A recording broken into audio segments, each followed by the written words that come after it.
বিশ্বকাপ খেলতে পারেনি, সেটাই তাদের সবচেয়ে বড় দুঃখ এবং এই দুঃখ কখনোই ভোলান না এবং ভুলবেও না। দুজন ক্রিকেটার ট্রমার মধ্যে চলে গেছে। 2027 সালে বিশ্বকাপ খেলতে হলে আপনাকে সরাসরি যদি খেলতে চান র্যাঙ্কিং উন্নতি করতে হবে, আর সেই জন্য প্রতিটা সিরিজই সামনে যেগুলো আসবে আন্তর্জাতিক সেগুলি খুবই গুরুত্বপূর্ণ। সেই জায়গা থেকে যদি চিন্তা করেন পাকিস্তানের সঙ্গে বছরের প্রথম সিরিজ খেলবেন আপনি, সেই সিরিজে আপনাকে জিততে হবে। যদি জিততে চান আপনি, সেই জন্য ভালো একটা প্রস্তুতি দরকার।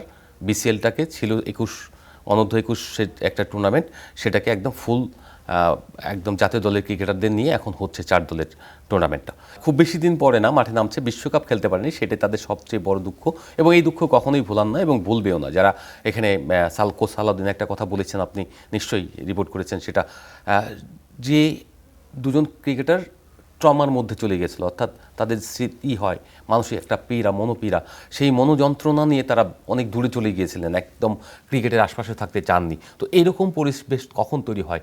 যখন শক পায় মানুষ, যে তাদের স্বপ্ন ছিল 27 বছর ধরে লালিত স্বপ্ন, আমি একটা বিশ্বকাপ খেলবো, হয়তো পরবর্তী বিশ্বকাপ তিনি খেলতে পারবেন কিনা সে জানে না, কিন্তু ইনজুর হতে পারে, আবার দলের নাও চান্স পেতে পারে। সব দিক থেকে তাদের যে এই যে খেলতে না পারার কষ্ট, দুঃখ, এটা কিন্তু কোনোদিন ভোলার নয়। এবং এই যে দেশের মানুষ আজকে যেটা হয়তো অনেক পরিস্থিতির কারণে মেনে নিয়েছে, কিন্তু একদিন না একদিন এটা নিয়ে প্রশ্ন তুলবে। যারা এই নিষেধাজ্ঞা, এই যে খেলার বঞ্চিত করলেন, তাদেরকে কাঠগড়ায় তুলবে।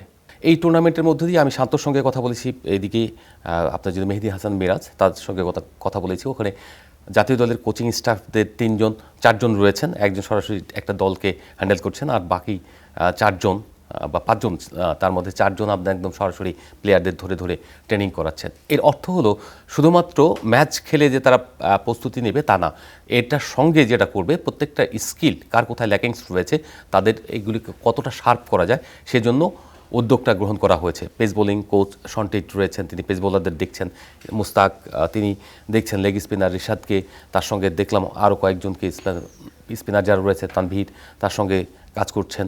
তো এই যে কাজ করা, এর অর্থ হলো আপনার এই টিমটা যেন 11ই মার্চ যে মাঠে নামবে, সেই 11 মার্চ যেন ফুল ফ্লেজে থাকে, প্রত্যেকের ভেতরে যেন টি-20 পেছনে কী হয়েছে বা বিশ্বকাপ খেলতে পারেনি সেই আক্ষেপ না রেখে একেবারে নিজেদের প্রস্তুত করে ভালোভাবে যেন ডেলিভার দিতে পারে, সেই জন্য